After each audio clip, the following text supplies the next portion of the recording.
Hi, we're here with Dr. Leroy Chiao, famous astronaut, veteran of 3 major space trips. Four, actually. 4. I'm sorry, I didn't 3 on the do my shuttle. research. 3 on the shuttle. That's the ones I'm familiar with. Can you tell us what the 4th one was? Yeah, 4th one, I flew up and down on a Russian Soyuz, serving as the flight engineer 1, and then I was the commander and NASA science officer aboard Expedition 10, 6.5-month flight aboard International Space Station. So does that give you status as both an astronaut and a cosmonaut? I suppose so. I always wondered that in the Yeah. in the shared scenario, and I think a lot of our viewers are interested about that. I know you spent a tremendous amount of time in space. Right. You know, from an hour's perspective. One of your flights aboard Columbia, I believe, was the longest. It set a record at the time. We were just shy of 14 days, I think, and it set a record at the time, which was broken a little while later. And then, you know, the space station mission was 6.5 months, 193 days. Wow. And we didn't quite set a record there, but that's okay. That's all right. It's amazing to me. And, you know, as a follow-up to that, I understand also you spent a lot of time, like part of your duties was to work outside of the shuttle. Right, that's right. I performed 6 spacewalks during my career, 4 of them outside of shuttle airlocks and using the American suit and tools. And then on the ISS mission, I had 2 Russian spacewalks using the Russian Orlan. And that I thought was very interesting as well, because you've had the experience with both. Right. Can you tell us a little bit about the difference, if there was a difference? Sure. I mean, there's actually quite a bit of difference between the 2 suits. It's difficult to say which one's better, you know, in a general sense, because they both do different things well. Both of them, of course, get you outside and allow you to do work, but the American suit is much more flexible because it operates at a lower pressure, and also the gloves are custom made, and so I had custom gloves when I was using the building the station, helping to build the station, and the visibility is a little better. The helmet's got kind of a little more cut out as opposed to just a round faceplate. And so, you know, you have a little more mobility, a little more ease of work, a little more better visibility in the American suit. The disadvantage of the American suit is that because it operates at a lower pressure, there's a more complicated pre-breathe, pure oxygen pre-breathe protocol. You know, you have to pre-breathe pure oxygen in any case to keep from the nitrogen from coming out of your blood when you go down in pressure and causing the bends. And in the Russian suit, we operate a little bit higher pressure, and so the pre-breathe is much shorter and much simpler.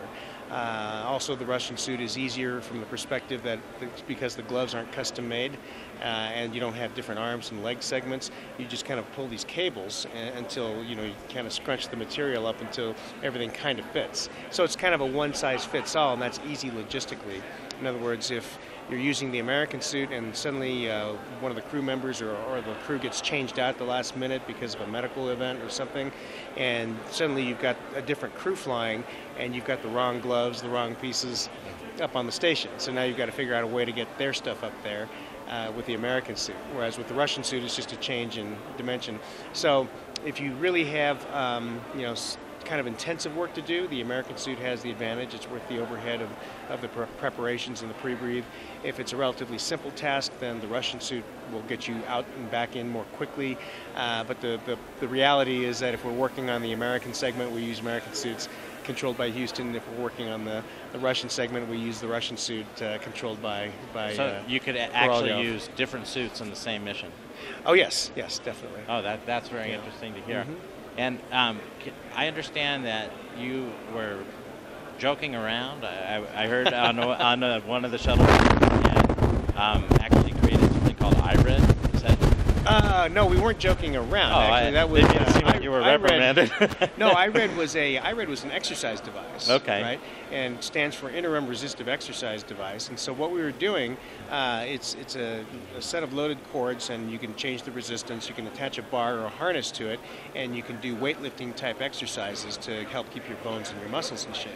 And what had happened was, where it was mounted on the station, when I was exercising, I guess I was exercising at about 1 hertz, and that was around the natural harmonic frequency of the station, and so it was starting to cause the stack to flex a little bit. You know, okay. And so they called me and told me to not do it at 1 hertz anymore.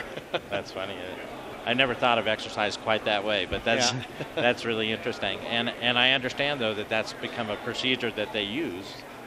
Well, there was a stuck solar array during part of the assembly process, and so they got the idea of having somebody try that to see if they could kind of shake the stack a little bit to get that solar array free. And unfortunately, it didn't work, and they had to go outside and actually manually pull on it to get it loose. They probably hired the wrong guy for that mission. That's right. Now, you've flown so many times. Mm-hmm. How are you the one that gets selected over and over? What is the Oh, criteria? well, it's I guess flight selection is kind of a mystery. The chief basically puts a crew together and puts it up the chain for approval, and so I guess part of it is availability and your skill set. And part of it is, if you've done a good job, I guess, on your previous missions. So all those things factor in, but it's still kind of a mystery even to us. Now, we were talking with our friends at Lockheed Martin, and they were telling us that the first manned mission to Mars is going to be controlled by children that are in the 6th grade today. Could very well be, And could you give any advice to those 6th graders on how to prepare for a career in space? Oh, absolutely. I mean, I always tell kids, no matter what you're going into, whether you want to be an astronaut or you want to be, well, even if you're not even want to be do anything space related, the key to anything is get a good education, work hard in school, take it seriously, get good grades, stay healthy, make the right choices, take care of your body to make the right decisions about drugs and things like that, and because anything you're going to do, you want to be educated, well educated, qualified to go to university, and also you want to be in good health. And did you receive your PhD before or after you joined the astronaut program? Before. I studied chemical engineering, and I was working as a research engineer when I put my application in. And have you served in the military? No, I'm not one of the military guys. I'm one of the civilian guys that came up through I was working at the Lawrence Livermore National Laboratory in California when I applied. Very good. Now, we understand in 2025 there's a hope to send a manned mission to an asteroid.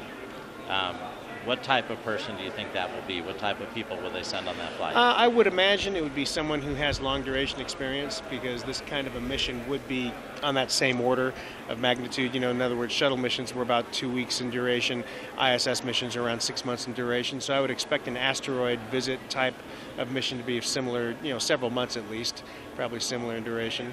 And now, you've done so much with ISS, and I know that you made a recommendation that China be included in that program. Can you give us some of the, whatever you can tell us in terms of opposition that you might have received for that? Oh, sure. There's healthy, opposition from some very vocal members of Congress. They don't want to see us do anything with China, especially in aerospace. And I think that's frankly a very short-sighted approach. The fact is, we've been working with the Russians for a couple of decades now, and the partnership has worked out very well. There's the proper controls are in place, so to my knowledge, there's been no illegal technology transfer in either direction, and there's no reason those same controls can't be applied to a relationship with China. Also, the reason we'd want to do that is I think anybody who looks back at the partnership with Russia would agree that it's been positive, overall positive experience, and overall it's been a positive thing for a relationship between our countries. And so with China being perceived by many as a threat to the United States, if we engage them in civil programs like a civil space program, then that's a perfect way to kind of have a bridge and to both have a common project that will influence the overall relationship.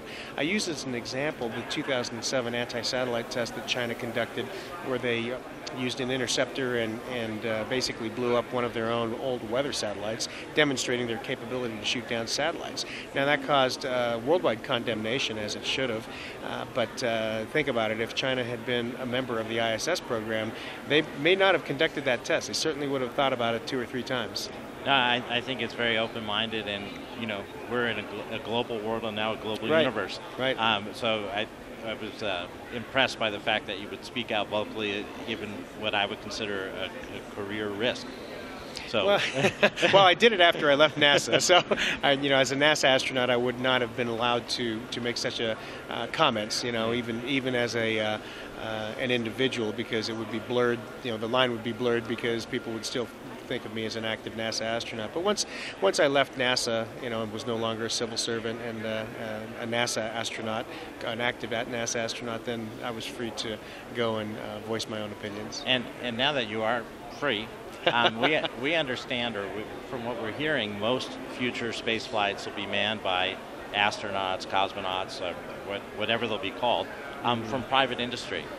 Right. And how does that affect space travelers in terms of the relationship with NASA? Are there controls in place? Oh, I think it's going to be an interesting evolution. As you know, NASA, part of the new space policies at NASA, has been directed to help some commercial companies through technical assistance as well as through partial funding to help them develop the capability for human spaceflight. The idea, of course, is that NASA would then contract to these companies, one or more of these companies, if they're successful, once they get up and going, to bring astronauts to and from the International Space Station. So then the debate would be whether you have NASA astronauts operating the spacecraft or commercial astronauts hired by these companies operating it. So that'll be an interesting evolution to see how that turns out. I don't see it as a conflict per se, because undoubtedly the people, if it goes the commercial astronaut route, undoubtedly most of those people, or at least the early people, will have been flown with the NASA program. Right, and also NASA's going to have oversight into the development of these vehicles and certifying them for use so that NASA astronauts would be allowed to fly aboard. And so I'm confident that they'll be safe and the process will be rigorous. And we know, like from the U.S. perspective, that NASA controls us in space. But we're very curious with everybody's race to space, and really they're getting successful now. Yeah. The question is, who owns outer space? I mean, how is this? Yeah, the way space is, if you're talking about like traffic and all that, it's done by international agreement, treaties and agreements, just like satellite slots are done by treaty and agreement, kind of a industry or country agreements. So I mean, human spaceflight will be the same way, as we start. And seeing will that more apply and more. too as we go to more and more planets?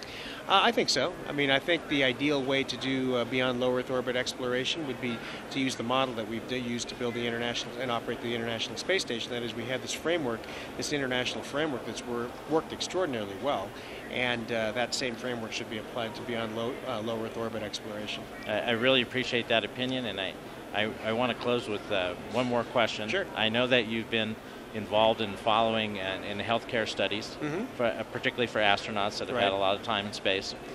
Can you give us an insight into potential health problems and how everybody's faring? Sure. I mean, there are, the technical long pole, if you will. What's keeping us from being able to send astronauts, say, to Mars, for example, is not propulsion, it's not computers or navigation or anything like that. It's how do you keep astronauts healthy that long, that far away from the Earth, especially outside of the Earth's magnetosphere, where they're going to be exposed to the full brunt of the sun's radiation. So biomedical effects are real and they have to be dealt with. On a long duration flight aboard a space station, you're still under the magnetosphere, so you're relatively protected from radiation. You are exposed to more, but we can mitigate the other things like the muscle and bone degradation, cardiovascular deconditioning, things like that through exercise. So we exercise 2 hours a day in space, or we're scheduled for 2 hours a day, both cardiovascular, using either an exercise bike or a treadmill, and also resistance exercise device, doing sets of different, weightlifting type exercises that keep our bones and our muscles in shape. So radiation is one of the big things. We have to figure out how to deal with that through shielding or through some other, mitigating effect. And the other thing is what we discovered in recent years is you may have seen in the press in the last year or so, astronauts experiencing vision changes while on long duration flights. And fully 50% of flyers now on long duration flights have experienced some, degree of vision degradation, and we believe it's linked to increased intracranial pressure. So that's a mysterious, not well understood thing, and money is being spent on research now, funding research to determine both why it happens, the mechanism, mitigation effects, and how we might prevent it. Dr. Chiao, thank you so much for your time, and we look forward to hearing from you again. All right, thank you. Pleasure.